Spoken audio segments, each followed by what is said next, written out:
Top three MVP candidates were in action last night. Let's check out what they did, starting with the birthday boy, Joel Embiid. 28-year-old was in Cleveland last night, put up big numbers yet again. He finished with 35 points, 17 boards, and 5 assists in the victory.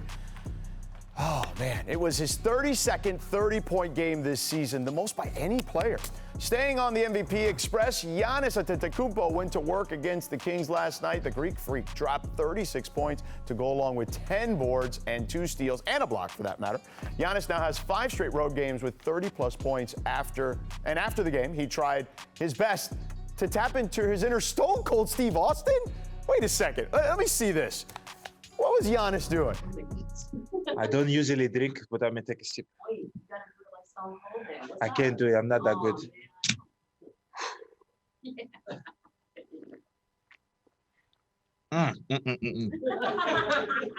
Nasty.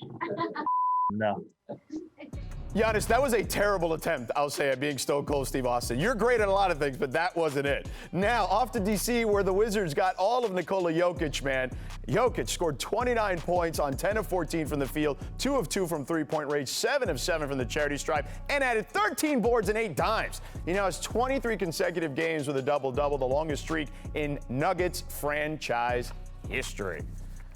Wow, incredible stuff. Jokic, by the way, became the second fastest player in NBA history to reach 10,000 points, 5,000 rebounds, and 3,000 assists. 1 game behind Larry Bird.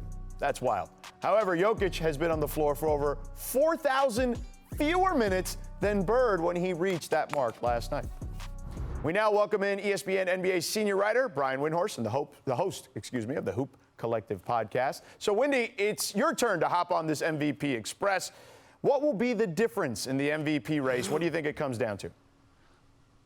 Well, I have to say, as an MVP voter for almost 2 decades now, the players every year in the race are graded on a curve. I wish that wasn't the case, but it's reality. Players who have won the MVP in the past, and in this case, you have Giannis and Jokic are held to a standard of their previous years when they won the MVP. And so that is a factor as you look at it, as is the fact that Joel Embiid is in the position to win the scoring title. He is continuing to score giant amounts of points, despite the fact that he is now sharing the court with James Harden.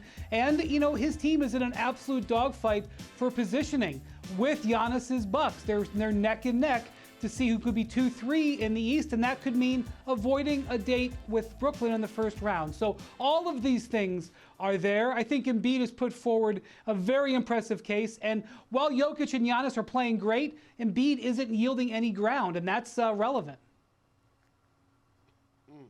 Well, first let me say how beautiful it is to have 3 bigs as the front runners for the MVP race. I can tell you that's a beautiful thing to see. That's the first thing. But I think it's only fair that when you finish as the runner-up like Joel Embiid did last year, in the way that he's playing right now, with all the Ben Simmons, the whole situation that happened in Philly, not knowing how Philly was going to survive. People thought that Philly wasn't going to even be in the contention. The fact that he's leading the league in scoring, the fact that he made Philly an attractive place for James Harden to go there by his play and the way that he has carried this team, I think it's Joel Embiid's time to win the MVP. It's no knock on Jokic. I hate to take Giannis for granted because we're going to see another 6 or 7 years of this Giannis Antetokounmpo. But I think, in all fairness, I think this is Joel Embiid's season to win the MVP because of the scoring title and everything else that we talked about. Well, Perk, to me, it's not a knock on any of them. He's playing that well for as well as Giannis and Joker are playing. He's playing the next level, and he's been consistent. It's been all year. You can't sit here and say, oh, but he had a down stretch.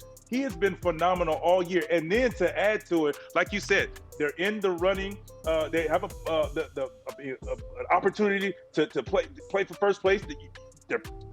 What has he not done? And then you add somebody, a scorer like James Harden, and his numbers are up there. I still want to throw some love to Ja Morant and Jason Tatum as well. But I think the difference is what has these individual players done for their teams moving after the All-Star break, which we call money time when it matters. And right now, Giannis, Joker, and Embiid has done that for their team. They have moved the needle up. They're trending upwards. They're moving up, and that's why I think right now, those three deserve to be. I'm sorry, your bigs, Perk, deserve to be in the front runners. This is one of those moments I'm glad I don't have a vote, to be honest with you, because it's just you're literally splitting hairs with these guys. It's just wild.